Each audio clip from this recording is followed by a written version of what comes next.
Good afternoon, respected dignitaries and the participants of this webinar. Myself, Santana Borua. Now I am going to present my paper on collection development policy for e-resources. What is e-resources? The e-resources or electronic resources are the resources which stored electronically and which are accessible through electronic system and network. The major features of electronic resources are accessibility, network capability, easy to handle, storage capacity, high speed, user-friendly, online capability, additional value, inexpensive. In this ICT era, a lot of electronic resources are available in the market. Broadly, electronic resources are divided into two types: online e-resources and offline e-resources. Online e-resources are the resources which are found electronically and also available on World Wide Web. For example, online newspaper, online electronic journals, etc. Offline e-resources are those resources which are found electronically. For example, CD-ROM based e-resources, offline dictionary, etc. Now, what is collection development? The collection development is the process of acquiring books, documents, and non-print media need to satisfy requests for the information need and to attain the system objectives. Different activities involved in this process, such as accessing the user's needs, evaluating the present collection, determining the selection policy, coordinating selection of items, re-evaluating, preserving, and planning for resource sharing. Now we come to our main topic, the collection development policy. So what is collection development policy? A policy is a kind of written statement or set of portfolio which determine how the collection will grow.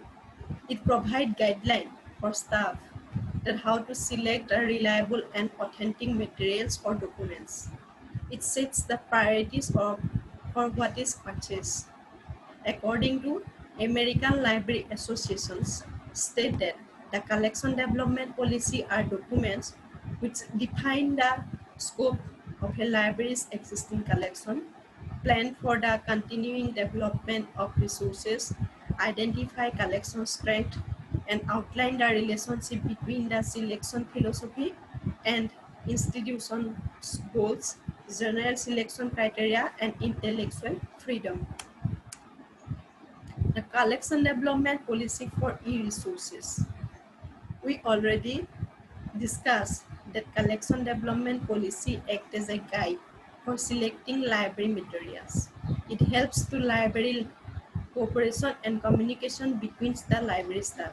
In electronic environment, the collection development policy select tools and process, set the principle for management of electronic resources, allocating the budget for buying e-resources. Now, before we purchase the e-resources, we may select some criteria. The first one is the content, technical requirements, functionality and reliability, vendor support, cost, licensing issues, supply, duplication of materials, renew and review process. The last one is the cancellation process.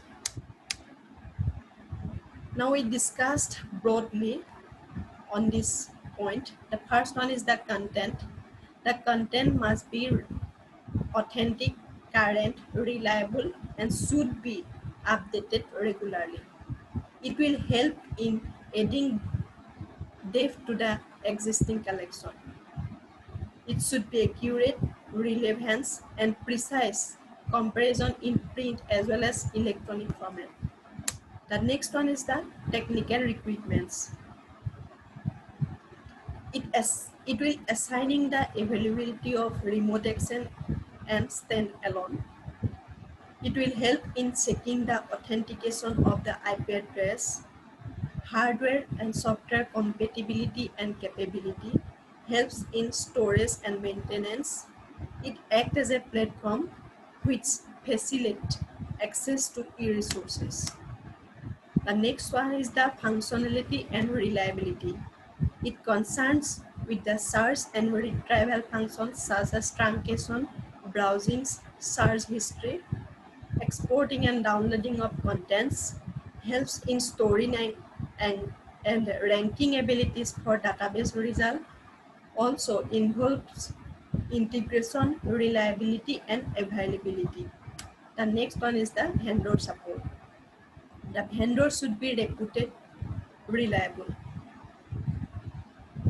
It assists in trial and product demonstration of the product, helps in technical support and system notification process, helps in customization process. It has the provision of bibliographic data, data security, and archiving policies. The next one is the cost. Cost must be reasonable. The price of the e-version should be the same or less than the print equivalent. The next one is the licensing issues. It is concerned with the governing laws and organization by law should have the liability for unauthorized use, definition of authorized users, and definition of authorized sites. Also should have the provision of termination, refund, period of agreement, compliance with the governing laws of the libraries consortium, legal jurisdiction. The next one is the supply.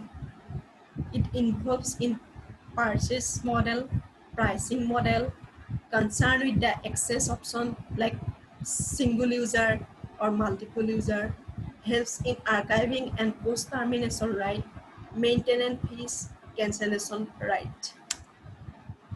Next one is the duplication of materials. When we select the e-resources, we must ensure or confirm that the resource should not be duplicate one.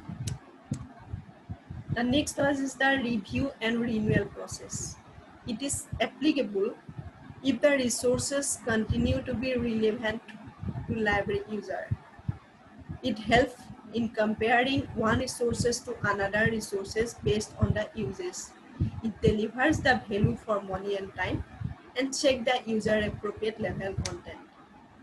The last one is the cancellation process. If the resources are no longer available or maintained, then the resources should be cancelled. If the resources are no longer reliable and relevant, then the resources will be withdrawn. If the service provider are not able providing more extensive coverage of the subject, the cost of the product is not comparable with use, and the current product which are providing by the service provider is damaged or not in good condition, then the electronic resources should be withdrawn or cancelled by the library staff. At last, the collection development is the ongoing process of any organization or institution. It acts as a guide to library staff and identify and selecting the resources which are good and which are bad. Through the collection development policy, the library staff has to check the duplication of materials, subscription cost, and utility of the item. It is true that collection development policy must be clear whether the collection is in print or in electronic form, and also it should fulfill the user demand or needs. These are the reference, and thank you.